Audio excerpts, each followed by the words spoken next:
আলহামদুলিল্লাহ, মাশাআল্লাহ। আমার গরুগুলো এখন সবগুলোই আলহামদুলিল্লাহ ভালো আছে, সুস্থ আছে, আল্লাহর নিয়ামত।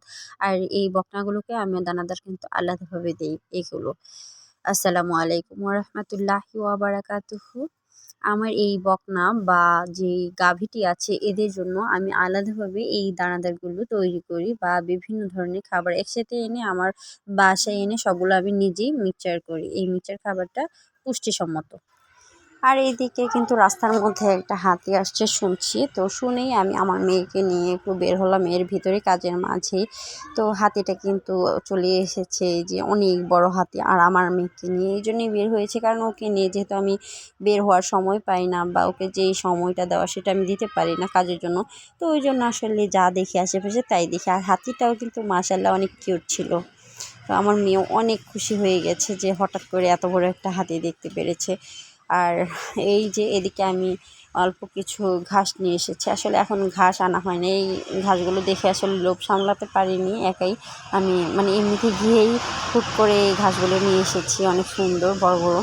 তো এই ঘাসগুলো কিন্তু আমি নিয়ে এসেছি সকাল সকাল। আর এই ঘাস কিন্তু একটু রোদে দিয়ে দিতে হয় যাতে কোনো গ্যাস বা কোনো সমস্যা না হয়, বিষক্রিয়া না হয়। আর এদিকে আমি কিন্তু গরুর খাবারগুলো দিতে চেষ্টা করছি, এগুলো আসলে সকালের, আর ওটা ছিল আগের দিনে। তো আমি সকালবেলায় যে খাবারটা দেবো এটা কিন্তু আমার বকনার যে মিক্স করেছি খাবারটা, এই মিক্সচার। আর এটা হচ্ছে মিক্সচার খাবারটা আমি যে সারগুলোকে দিই আমি অনলাইন থেকে নিয়ে আসি। আসলে ইনশাআল্লাহ পরবর্তীতে আমি বাড়িতে এই মিক্সচারটা তৈরি করার চেষ্টা করব। তো এই খাবারটা কিন্তু দেওয়ার সাথে সাথে এই যে দেখছেন যে গরুগুলো কিন্তু খুব স্বাচ্ছন্দ্যে খুব আনন্দ নিয়ে খাবারগুলো খাওয়া শুরু করে দেয়। মানে দিতে গেলে পাগল পাগল শুরু করে দেয়, এত অবস্থা খারাপ করে ফেলে। মানে যত দ্রুত দিব তত দ্রুত ওরা খেতে শুরু করে দেয়। এই যে একে মানে দিব কি দিব না কি শুরু করেছে, আসলে খাবারটা সামনে নিলেই শুরু করে দেয়। আমি অল্প করে দিয়ে একটু মিক্স করে দেওয়ার চেষ্টা করি, আর না হয় আসলে মুখের মধ্যে সব শুকনো খাবারটা নিয়ে একদম মানে জমিয়ে ফেলে। এই জন্য খাবারটা নষ্টও করে সাইডে দিয়ে। ওই জন্য আমি সাথে সাথে একটু মিক্স করে দেওয়ার চেষ্টা করি। আমার আম্মা পাশ থেকে একটু মিক্স করে দিয়েছে। আর এইদিকে আমি কিন্তু যে শুকনা বা আস্ত যে খৈল আছে সরিষার খৈল, এই খৈলটা আমি আসলে ভিজিয়ে আমার সেই বড় বকনা বা ছোট বকনাগুলোকে দিই। এদের খাবারটা যেহেতু আলাদা, ওই জন্য আমাকে এই খৈলটাকে ভিজিয়ে তারপর দিতে হয়। আর এর ভিতরে ফোন একটু কাজ করছিল, আর এদিকে আমি খাবার দিয়ে দিয়েছিলাম বকনাগুলোকে। আর এই খৈলটাই কিন্তু আমি ব্যবহার করি আমার গরুর জন্য। আর দিতে দিতে আমার হাতেরও এই অবস্থা, এই অবস্থাতেই আমি ভিডিওগুলো করছি। আর এদিকে আমি খড় কেটে রেখে দিয়েছি একটু রোদের মধ্যে, যাতে রোদটা লাগে, একটু মুচমুচে হয়, আর ওরাও খুব স্বাচ্ছন্দ্যে খেতে পারে এই খড়গুলো আর কি। আর এইদিকে যে দানাদারগুলো খাচ্ছে, এই দানাদারের পাশাপাশি কিন্তু খড়ও খাচ্ছে ওরা। আসলে এইদিকে খাবার খায় আর একদিকে এই খড়গুলো খায় অনেক সময়।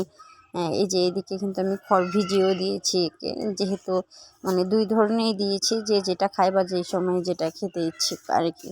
আর এইদিকে বকনাগুলোকে কিন্তু আমি এইভাবে আলাদা যে দানাদারটা আছে ওটা দিয়ে দিয়েছি, আর সাথে এই খড়গুলো দিয়েছি।